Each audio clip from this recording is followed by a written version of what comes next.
नमस्कार, जय हिंद दोस्तों। स्वागत है आपका अपने YouTube channel important MCQ by Sandeep में।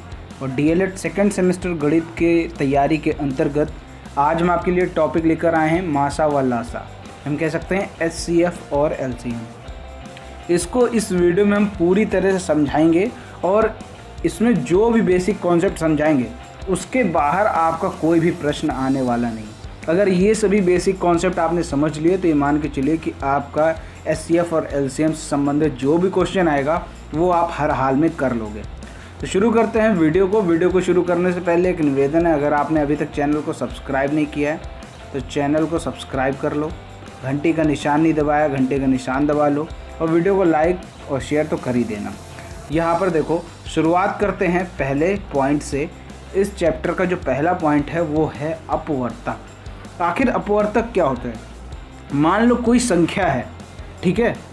अब उस संख्या को जितनी भी संख्याएं काट दें या विभाजित कर दें तो वो उसकी अपवर्तक कहलाती। मान चलो कि हम संख्या लेते हैं 2। अब ये बताओ 2 को कौन कौन सी संख्याएं पूरी तरह से विभाजित कर सकती हैं? एक संख्या तो हो गई 1 और दूसरी संख्या स्वयं ये 2 हो गई। तो हम ये कह सकते हैं कि 2 का जो अपवर्तक होगा वो होगा 1 और 2। इसी तरह अगर हम संख्या ले लेते हैं 8। अब 8 को कौन कौन डिवाइड कर सकता है? 1, 2, 4 और 8। यानी 8 को 1, 2, 4, 8 ये 4 संख्याएं डिवाइड कर सकती हैं। तो हम कह सकते हैं 8 का जो अपवर्तक होगा वो होगा 1, 2, 4, 8। तो ये अपवर्तक का मतलब समझना बहुत ज़रूरी, क्योंकि सीधा सीधा एक नंबर में क्वेश्चन आ जाएगा कि ये बताओ कि 12 का अपवर्तक क्या। कुछ भी आ सकता है, किसी का भी अपवर्तक पूछा जा सकता है। तो आप वहाँ पर लिख सकते हैं 1, 2, 3, 4, 6 और स्वयं 12। ठीक है, यहाँ पर ऐसी संख्याओं को लिखना होता है जो उस संख्या को पूरी तरह से विभाजित कर दे। उम्मीद करता हूँ कि ये चीज़ समझ में आ गई होगी कि अपवर्तक का क्या मतलब है। आगे बढ़ते हैं। यहाँ पर जो दूसरा पॉइंट है वो है अपवर्त। अपवर्त क्या होता है? अब अपवर्त वह संख्या होती है, जैसे मान चलो किसी का गुणज हो गया। जैसे हम कहते हैं कि 2 का अपवर्त निकालो, तो 2 का अपवर्त क्या क्या हो सकता है? 2 हो सकता है, 4 हो सकता है, 6 हो सकता है, 8 हो सकता है। यानी 2 के जितने भी गुणज हों वो सभी 2 के अपवर्त कहलाएंगे। इनकी कोई लिमिट नहीं होती, ये अनंत तक जाते हैं। जैसे 2 का कह दिया तो 2, 4, 6, 8, 10 ये ऐसे बढ़ते रहेंगे। ठीक है, अगर हम कहते हैं 7 का अपवर्त बताओ तो 7 का अपवर्त जाएगा 7, 14, 21, ऐसे ही करके ये अनंत तक बढ़ते रहते हैं। तो ये चीज़ आप समझ गए, अपवर्तक वह संख्याएं होती हैं जिनको कोई संख्या से पूरी तरह विभाजित कर दे। और अपवर्त क्या होते हैं? मान चलो किसी संख्या का अपवर्त निकालना है तो उसी के जो जितने भी गुणज होंगे वो सभी उस संख्या के अपवर्त कहलाएंगे। तो यहाँ पर ये चीज़ आपको समझ में आ गई होगी। उम्मीद करता हूँ दोनों चीज़ आपको एकदम क्लियर हो गई होगी। देखो इन दोनों में डिफरेंस क्या है। मान के चलो ये लिखा है 2, ठीक, और यहाँ पर लिखा है 4, ठीक है। तो अब हम ये कहें कि 2 का जो अपवर्त होगा वो कितना होगा? वो होगा 4। इसी तरह आगे भी संख्या बढ़ती चली जाएगी, 10 कुछ भी हो सकता है। जो 2 से डिवाइड हो जाए वो सभी संख्याएं 2 की अपवर्त होंगी। उम्मीद करता हूँ कि ये चीज़ आपको समझ में आ गया होगा। आगे देखो, अभाज्य व भाज्य संख्याएं क्या होती है? अभाज्य और भाज्य संख्या। अभाज्य संख्याएं वे होती हैं जो 1 और स्वयं से कटे। सिर्फ वही संख्याएं अभाज्य संख्याएं होती हैं। यहाँ पर एक प्रश्न बहुत बार पूछा जाता है कि सबसे छोटी अभाज्य संख्या कौन सी होती है? सबसे छोटी अभाज्य संख्या कौन सी होती है? ज़्यादातर लोग क्वेश्चन गलत कर देते हैं, वो होती है 2। ज़्यादातर लोग क्या लगाएंगे? 1 लगा देंगे। लेकिन जो सबसे छोटी अभाज्य संख्या होती है वो होती है 2। अभाज्य की अगर हम कहें सही परिभाषा क्या है तो अभाज्य संख्या वह संख्या होती है जो 1 और स्वयं से विभाजित हो जाए। ठीक है। एक और स्वयं से विभाजित होने वाली संख्या अभाज्य संख्या होगी। जैसे यहाँ पर 2 हो गई, 3 हो गई, ठीक है, और 5 हो गई, और आपका 7 हो गई, और 11 हो गई, 13 हो गई। इसी तरह संख्याएं, ये सब क्या हैं? ये सब अभाज्य संख्याएं। अभाज्य संख्या वह संख्या होती है जो एक और स्वयं के अलावा किसी और से ना कटे, वह अभाज्य संख्या कहलाएगी। यहाँ पर सबसे मेन पॉइंट ये भी है कि सबसे छोटी जो अभाज्य संख्या होती है वो 2 होती है। अभाज्य संख्या समझ गए। अब भाज्य की अगर हम बात करें, भाज्य ऐसी संख्या होती है जो किसी न किसी नंबर से विभाजित होती हो, किसी न किसी नंबर से विभाजित होती हो। जैसे मान चलो अगर हम ले लें 121, तो 121 किससे विभाजित हो रहा है? 11 से। तो इसका मतलब ये क्या है? ये भाज्य संख्या है, ठीक है। 4 है, ये 4 भी भाज्य, क्योंकि ये 2 से कट जा रहा है। और देखो, जैसे मान चलो हम कह दें कि 119, नीचे कमेंट में बताओ कि ये भाज्य है कि अभाज्य है। तुरंत आगे बढ़ने से पहले आप हमें नीचे कमेंट में बताओ कि ये जो 119 है ये भाज्य है या अभाज्य। इसका उत्तर आप नीचे कमेंट में बता दीजिए, इसका उत्तर मैं नहीं बताने वाला। आगे बढ़ते हैं। यहाँ पर अब शुरुआत होती है HCF यानी मासा की, ठीक है। अब देखते हैं मासा। मासा को 2 प्रकार से निकाला जा सकता है। कैसे कैसे निकाला जा सकता है? एक तो विधि हो गई आपकी गुणनखंड विधि, ठीक। दूसरी होती है आपकी भाग विधि, ठीक। 2 या 2 से अधिक नंबरों को मासा व लासा निकाला जा सकता है, ये आपको मालूम है। तो मासा निकालने की 2 विधि हैं, गुणनखंड विधि और भाग विधि। तो सबसे पहले हम लोग गुणनखंड विधि पर ध्यान देते हैं कि मासा जो है वो गुणनखंड विधि से कैसे निकाला जा सकता है। मान लेते हैं कोई नंबर ले लेते हैं 48 और 64, इसको ले लेते हैं 48 और 64 को ले लेते हैं। तो 48 का हम क्या कर लें? अलग गुणनखंड निकालें। 2, ये 24 आ जाएगा, फिर से 2, ये 12 आ जाएगा, फिर से 2 छक्के 12, 2 3 3 1 3, ये आ गया। अब इसी जगह जब 64 का आप गुणनखंड निकालोगे, 2 3 6, 2 2 4, 16 आ जाएगा, 2 8 16, 2 चौको 8, 2 2 4, 2 1 2। यानी यहाँ पर आपने 48 और 64 के अलग अलग गुणनखंड कर लिए, ठीक है। अब यहाँ पर आप ये देखो इनमें कौन कौन से नंबर कॉमन आ रहे हैं। कॉमन कौन कौन से नंबर आ रहे हैं? जैसे यहाँ पर देखो ये 2 है और ये भी 2 है, तो इन दोनों का 1 ले लो मल्टीप्लाई। यहाँ पर 2 है, यहाँ पर भी 2 है, ये भी 1 ले लो। यहाँ पर 2 है, यहाँ पर 2 है, ये भी एक बार ले लो। यहाँ पर 2 है, यहाँ पर 2 है, ये भी एक बार ले लो। ये 3 यहाँ पर है, लेकिन यहाँ पर 3 कहीं नहीं है। इसका मतलब बस हमें इतने ही नंबर लेने हैं। तो इसको मल्टीप्लाई कर दो, 2 दूना 4, 2 दूना 8, 2 दूना 16, यानी 48 और 64 का जो मासा निकल के आया वो आ गया आपका 16। उम्मीद करता हूँ कि गुणनखंड विधि से मासा आपने निकालना सीख लिया होगा। अब यहाँ पर हम आपके लिए एक क्वेश्चन देते हैं, वो आप अपने आप से करके बताइए कि 180 और 192 का मासा आप गुणनखंड विधि से निकाल कर हमें नीचे कमेंट में बताइए। आगे बढ़ते हैं। अब मासा को हम निकालना सीखते हैं भाग विधि से। मासा को हम भाग विधि से कैसे निकालते हैं? मान के चलिए आपको कोई 2 नंबर दे रखे हैं, 306 और 630 दे रखा है मान चलो, ठीक है।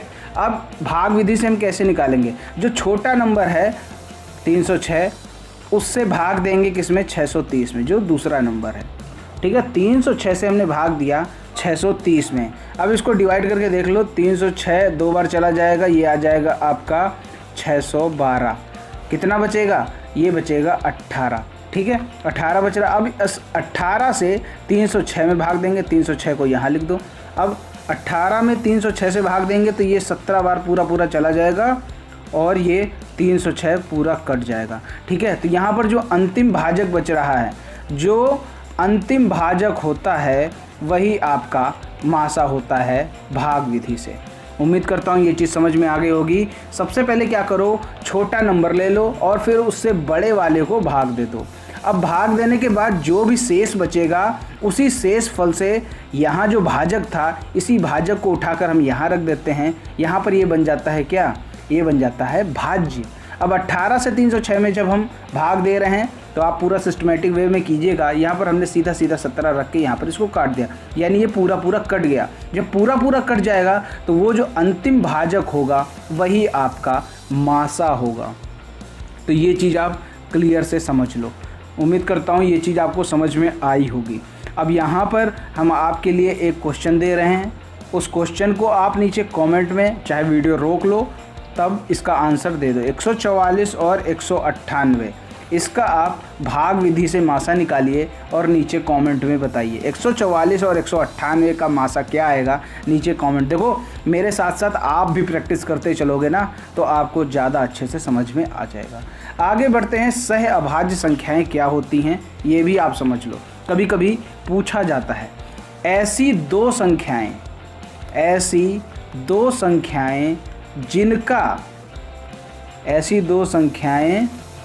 जिनका मासा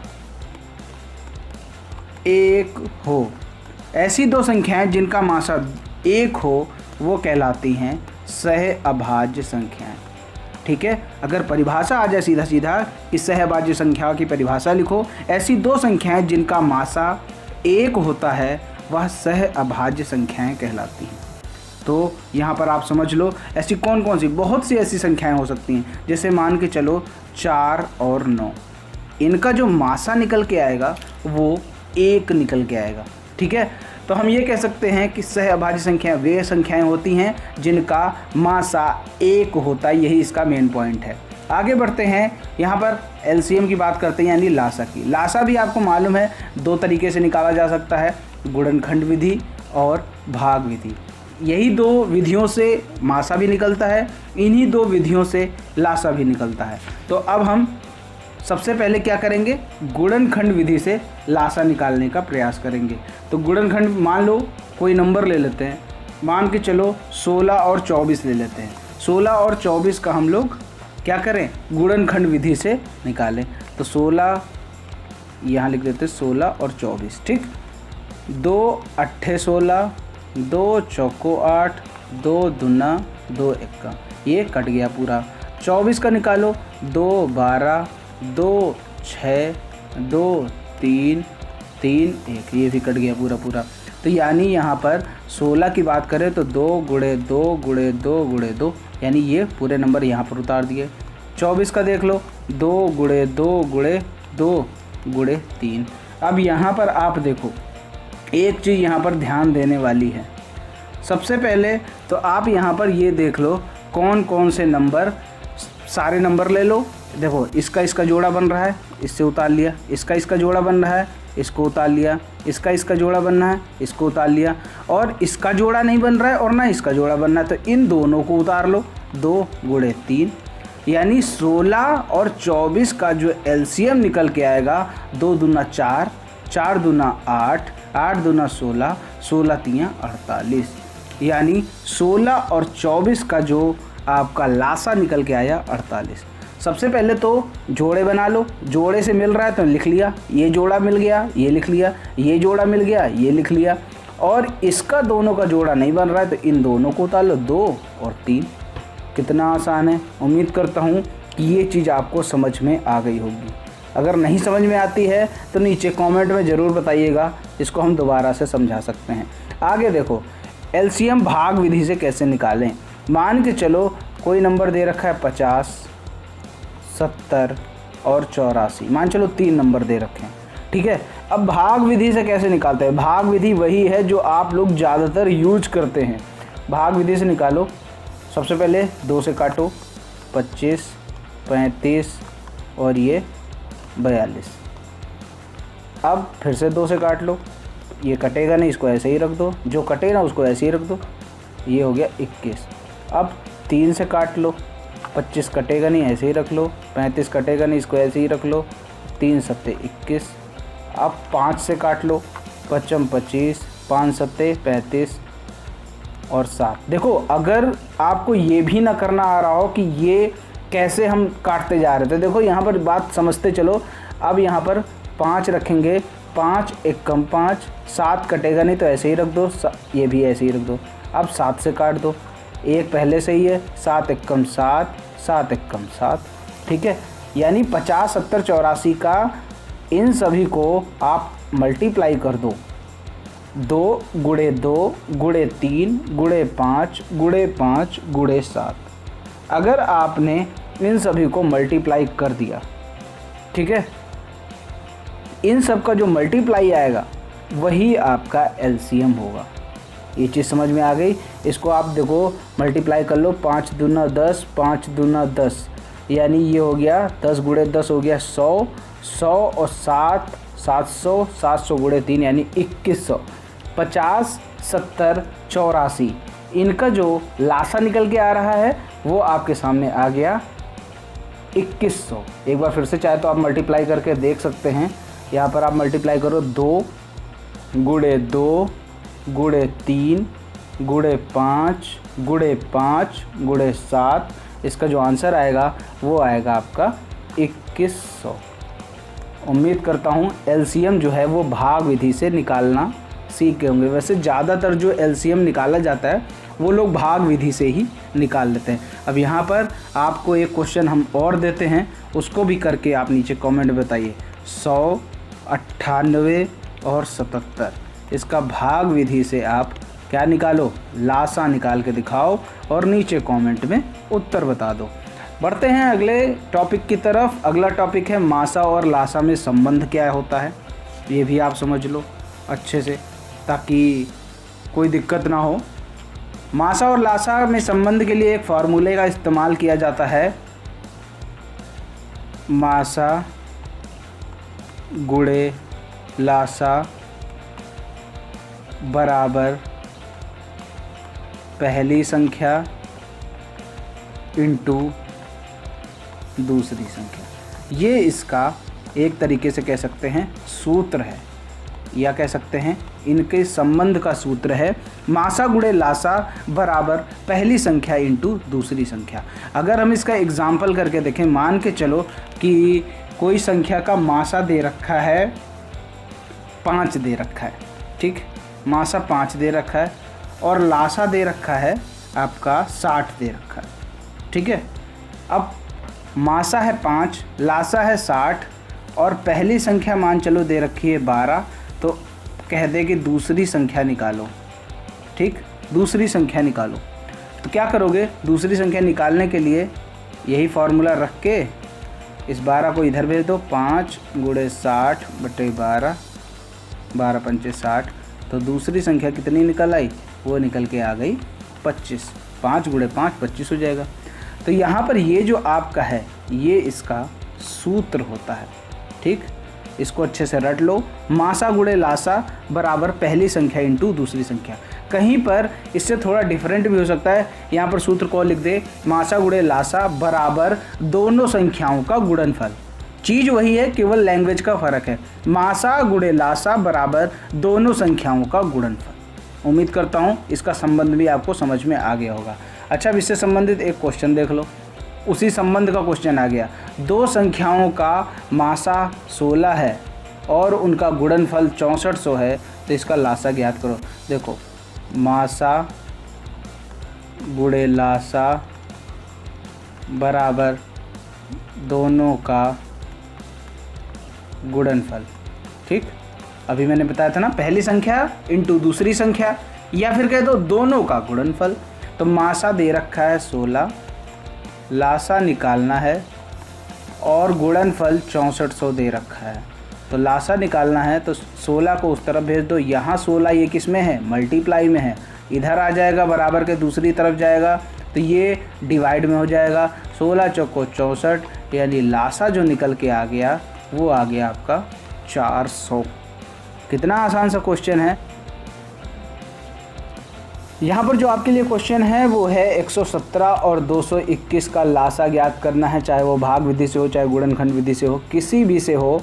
आप 117 व 221 का लासा ज्ञात करके नीचे कमेंट में लिख दीजिए। वीडियो पसंद आया हो तो वीडियो को लाइक करें, शेयर करें और चैनल को सब्सक्राइब नहीं किया है तो चैनल को सब्सक्राइब करके घंटी का निशान जरूर दबा लें, ताकि ऐसे ही वीडियो का नोटिफिकेशन आपको लगातार मिलता रहे। मिलते हैं दोस्तों अगले वीडियो में, तब तक के लिए जय हिंद, जय भारत।